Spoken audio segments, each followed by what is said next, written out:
मेरे महबूब जिस दिन से रूठे हो तुम। पहला बात प्रेमिका को कहती है, मेरे महबूब जिस दिन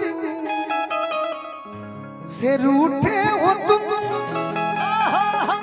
बेमजा हो के ये जिंदगी रह गई। कुछ तो बदलाओ ये बेरुखी का सबब, कुछ तो बदलाओ ये बेरुखी का सबब। मैंने गलती पूछती है क्या मेरे प्यार में कुछ कमी रह गई? क्या मेरे प्यार में कुछ कमी रह गई? मेरे महबूब जिस दिन से रूठे हो तुम, मेरे महबूब जिस दिन से रूठे हो तुम, बेमजा हो के ये जिंदगी रह गई। बेमजा हो के ये जिंदगी रह गई।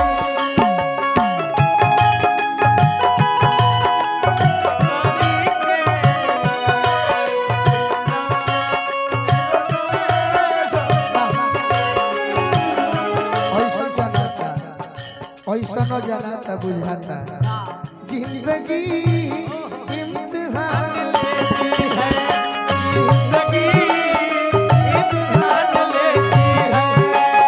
आशिकों की जान, आशिकों की जान, आशिकों की जान लेती है।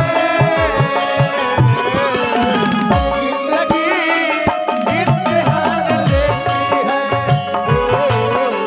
क्या मेरे प्यार में कुछ कमी रह गई? क्या मुझे प्यार में कुछ कमी रह गई? हाँ तो ये गाना बस सुने वाला खातिर पत्नी कहतिया अपना सखी से, मुस्कुरा कर मुझे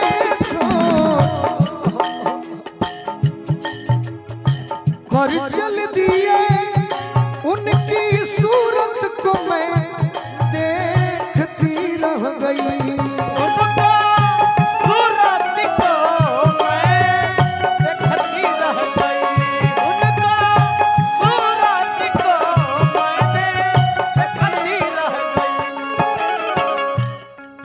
मुस्कुरा कर मुझे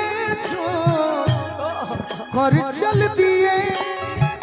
मैंने बाहर आ जाता रहा दुआरी पर से देखो करी, सखी पूछा करी के सखी कोइलन का उहे कह करी, मुस्कुरा कर मुझे छोड़कर चल दिए, उनकी सूरत को मैं देखती रह गई।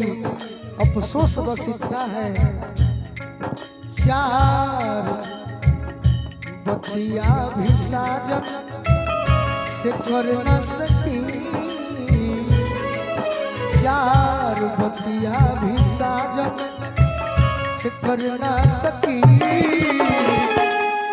मुस्कुरा कर मुझे छोड़कर चल दिए, उनकी सूरत को मैं देखती रह गई। चार बतिया भी साजन से कर न सकी, क्योंकि आग दिल में लगी रह गई।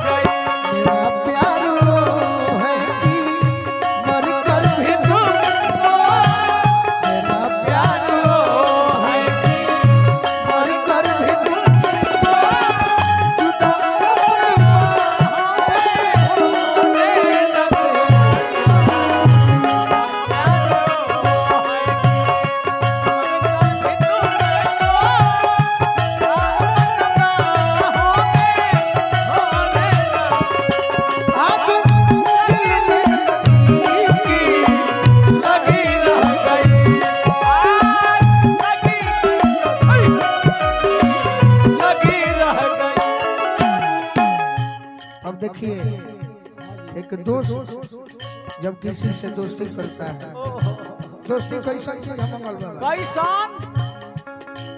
अगर दोस्त कष्ट में बा तो ओकरा खातिर खड़ा हो जाए, कट मर जाए, 10,000 20,000 बिक दो, ओकरा के यहाँ परोजन होखे तो ठोंगा बनवा दो, आचर लेके बहन के स्टेज पर पहुंचा दो, अब मैं ओकर मिठाई खा जाए। यह दोस्ती सही बात। वह दोस्त को हता धोखा खइले बा। पीठ पर वार धोखे से जो कर गया वो मेरा दोस्त था, कोई दुश्मन न था। मेरा दोस्त था, कोई दुश्मन न था। वो मेरा दोस्त था, कोई दुश्मन न था। यूट्यूब वाले भाई ये सब गाना भी चढ़ाया कीजिए। मतलब एक जगह प्रोग्राम होता है अभी 5 नवंबर के गोवर्धन पूजा में, हम एगो हमारे मित्र है सहपाठी चंदन, तो बीच में एगो डांसर है सही नाचत रहने जा, एगो देखनी कि यूट्यूब वाले भाई लिखले बड़े कि ये दोनों कभी नहीं सुधरेंगे। अब प्रोग्राम में जमन भी डांस कोइला से तनी सच्चाइयों दिखावे के काम करी। सही बात, सही बात। आग्रह बा पीठ पर वार धोखे से जो कर गया,